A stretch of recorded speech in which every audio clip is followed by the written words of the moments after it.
안녕하세요 여러분, 디에디트 에디터 H입니다. 오늘은 아이패드를 노트북처럼 사용할 수 있는 프로그램을 소개하려고요. 아마 이미 알고 있는 분들도 많을 텐데요. 이 앱의 이름은 점프 데스크톱입니다. 유료 앱이고 가격은 22,000원인데요. 이 앱을 아이패드에 설치하면 맥북이나 맥미니, 아이맥, 윈도우 PC 등 다른 PC에 접속해서 원격 제어를 할 수 있습니다. 그러니까 나는 아이패드 하나만 들고 나가도 집에 있는 PC에 접속해서 데스크톱용 프로그램을 돌리거나 PC에 있는 자료에 접근할 수 있는 거죠. 애플 TV 플러스의 인기 드라마인 세브란스 단절을 편집할 때도 원격으로 접속해서 편집을 했다고 하는데 그때도 이 점프 데스크톱을 썼더라고요. 실제로 저희 디에디트 웹사이트에서 테크 관련 아티클을 써주시는 필자분 중에 한 분이 2달 넘게 집 밖에서 아이패드 프로만 들고 다니면서 집에 있는 맥미니에 원격 접속해서 사용을 하고 있다는데 이 플로우로 계속 사용을 해보니까 크게 작업에도 문제가 없고 너무너무 편해서 가지고 있는 맥북 프로는 처분할까 생각할 정도래요. 일단 어떻게 사용해야 하는지 설명을 드리고 여러 프로그램을 돌려봤을 때 문제가 없는지도 시연을 해보겠습니다.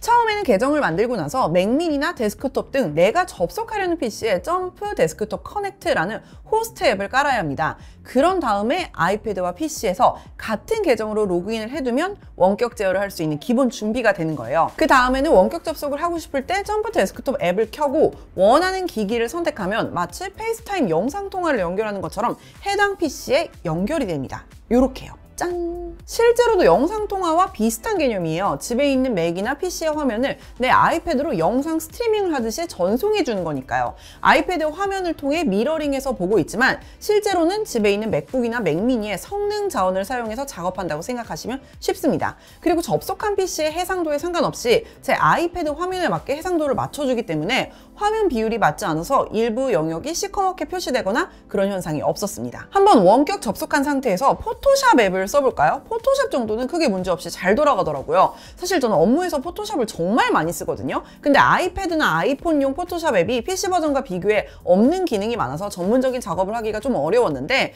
그런 것 때문에 아이패드 프로를 사놓고도 업무용으로 쓰지 못하고 있었단 말이에요. 이렇게 맥에 접속해서 데스크톱용 포토샵 앱을 쓸 수 있으니까 너무 편하더라고요.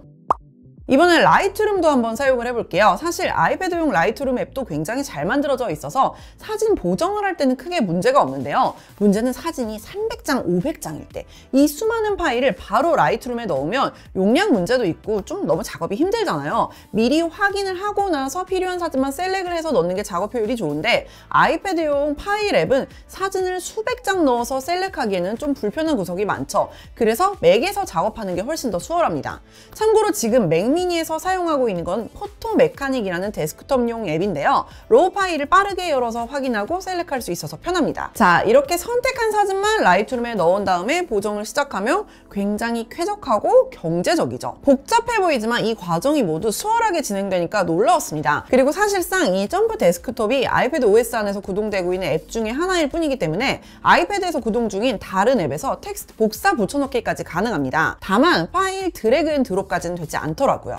유튜브 영상도 한번 원격 제어 상태에서 재생을 해볼까요? 이 점프 데스크톱 앱을 통해서 집에 있는 원격 접속한 PC에서 나오는 사운드까지 아이패드로 미러링 할 수 있거든요. 영상을 봤더니 오디오 싱크는 그럭저럭 잘 맞습니다. 근데 프레임이 좀 살짝 끊기는 현상이 있더라고요. 자, 이번에는 영상 편집도 한번 해볼까요? 파이널 컷 프로로 컷 편집을 한번 해봤는데요. 생각보다는 딜레이 없이 편집이 잘 되더라고요. 타임라인 안에서 컷 자르고 플레이하는 것 정도는 전혀 문제가 없었고요. 근데 브이로그처럼 영상 소스가 단순한 경우가 아니라 프로젝트가 무거워지고 미세한 딜레이도 예민한 작업이라면 살짝 피로도가 올라가지 않을까 싶습니다. 그리고 또 하나 재밌는 게 아이패드는 터치 디스플레이잖아요. 점프 데스크톱에서 맥OS나 윈도우 OS 기반의 PC에 접속했을 때도 그대로 터치 인식을 지원합니다.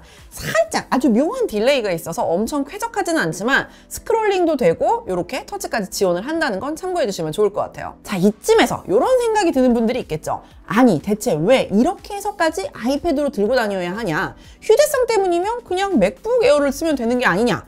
정말 맞는 말씀이십니다. 특히나 아이패드 프로에 매직 키보드까지 합치면 맥북 에어 무게를 넘어가지 않나? 그냥 맥북 에어를 쓰면 이 난리를 칠 필요가 전혀 없습니다. 근데 여러분, 모두가 맥북 에어가 있는 게 아니잖아요. 무거운 16인치급 맥북 프로만 쓴다면, 휴대용으로 들고 다닐 수 없는 맥미니나 맥스튜디오만 쓴다면, 이런 상황에서는 아이패드 하나만 더 있으면 맥북처럼 쓸 수 있게 만들어주니까 지금 보여드린 원격 제어 시나리오가 조금 더 솔깃해질 수 있는 거죠. 그리고 윈도우 PC에서도 똑같이 연결할 수 있다 보니까 윈도우용 프로그램을 갑자기 써야 하는 상황에서도 유용하고요. 물론 무조건 이렇게 쓰는 게 더 좋다라기보다는 원격 제어가 하나의 또 다른 선택지가 될 수 있기 때문에 새로운 정보로 소개해드리는 거라고 봐주시면 좋겠습니다. 그리고 굳이 최신형 제품으로 세팅하지 않아도 충분하기 때문에 잘만 세팅한다면 가성비도 괜찮을 수 있거든요. 실제로 점프 데스크톱 앱으로 맥미니랑 아이패드 프로를 원격 연결해서 사용하고 있는 분의 기기 스펙을 살펴볼게요.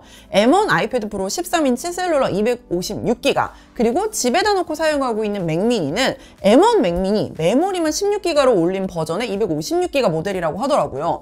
둘 다 중고로 구입을 해서 세팅을 했는데 현재 이렇게 원격 연결을 해서 사용하기에 아무 무리가 없다는 거죠. 그리고 여러분, 이 작업을 할 때 아이패드 자체의 사양은 그렇게 중요하지 않습니다. 필요한 경우에는 맥 사양만 업그레이드를 해도 돼요. 더 구형 아이패드 프로거나 아이패드 에어만 돼도 충분히 원격 작업을 돌릴 수 있습니다. 그리고 간혹 가다가 맥용 프로그램보다 아이패드용 프로그램이 더 편한 경우도 종종 있거든요. 아이패드 OS에서 구동되는 앱들이 애초에 조금 더 가볍게 움직이기도 하고요. 저는 5년째 팟캐스트를 운영하면서 페릿이라고 하는 아이패드용 앱을 쓰고 있거든요. 팟캐스트나 음성 인터뷰에 최적화된 앱이라서 2시간이 넘는 오디오 파일을 편집할 때도 엄청 가볍게 구동되고요. 말 중간중간에 침묵이 있어도 그거를 자동으로 없애주는 기능이 있어요. 그래서 굉장히 편집할 때 편해요. 근데 이 앱이 맥용으로는 나와 있지 않다 보니까 어쩔 수 없이 아이패드 프로를 들고 다니면서 작업을 하게 되는데, 집 밖에 있으면은 맥용 프로그램이 또 그리울 때가 있거든요. 그래서 이 불편함을 해결하겠다고 원격 제어 프로그램을 구입하고 하나하나 아이패드 프로에 맞게 세팅을 하다 보니까 이렇게 됐어요. 이렇게 아이패드에서 원격 접속으로 작업을 하면 그냥 맥북을 들고 다니면서 쓸 때보다 배터리 소모에 대한 스트레스가 덜어지는 게 장점이라고 생각해요. 아이패드 OS 자체가 맥OS보다 백그라운드에서 돌아가는 작업에 대한 전력 관리가 더 빡세거든요. 그래서 아이패드를 밖에서 들고 다닐 때 배터리가 확 떨어지는 일이 잘 없어서 얼마나 빨리 닳게 될지 예측이 훨씬 쉬웠습니다. 이렇게 얘기를 들어보니까 실사용 환경에서 배터리에 대한 얘기가 흥미로웠는데요. CPU나 GPU를 엄청 많이 쓰는 작업을 할 때도 원격 접속으로 작업을 하면 집에 설치해둔 PC에서 작업이 이루어지고 있고 실제 내가 가지고 있는 아이패드에서 작업이 돌아가는 게 아니다 보니까 배터리 소모에 대한 걱정에서 조금 더 자유롭다는 거죠. 물론 이 점프 데스크톱이라는 앱을 통해 원격 접속을 한 것 자체가 계속해서 영상 스트리밍을 하는 거나 마찬가지이기 때문에 일반적인 아이패드 사용 환경보다는 배터리 소모가 크겠지만 맥을 들고 나와서 작업하는 것보다는 배터리 소모가 안정적이라는 거죠.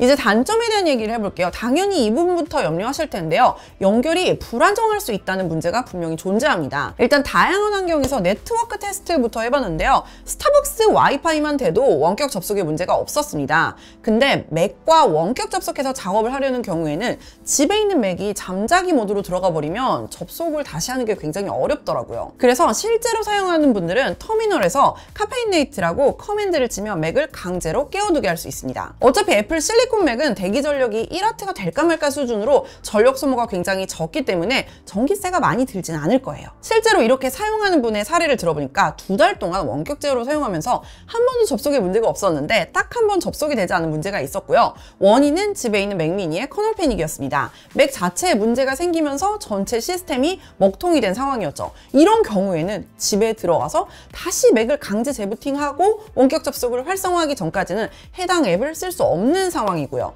빈번하게 발생한 문제는 아니었다고 하지만 어쨌든 중요한 순간에 연결이 안 될 가능성이 있다는 것은 분명히 참고하시면 좋을 것 같습니다. 자, 이렇게 점프 데스크탑 앱을 통해서 원격 제어 시나리오에 대한 리뷰를 준비해봤는데요. 오늘 소개한 사례처럼 맥미니와 아이패드만으로 작업한다는 것은 조금 하드코어한 시연일 수도 있어요. 이 앱 자체가 아이패드만 들고 나왔을 때 맥에 접속할 수 있는 비상용 프로그램으로서 유용할 수 있고 이따금 윈도우 운영체제에서 작업을 해야 되는 경우에도 쓸모 있을 수 있거든요. 사놓고 잘 안 쓰는 아이패드가 있었다면 한번 시도해보시면 좋을 것 같습니다. 혹시 더 궁금한 게 있으시면 댓글 달아주시고요. 다음에도 또 꿀팁 영상으로 만나 뵐게요. 빠이. 구독해주세요. 혹시 나는 이렇게까지 아이패드를 써봤다. 그리고 나도 원격 제어로 잘 쓰고 있다. 이런 분들. 뭐 다른 앱이 있으면 다른 앱도 추천해 주셔도 좋습니다. 안녕 얘들아.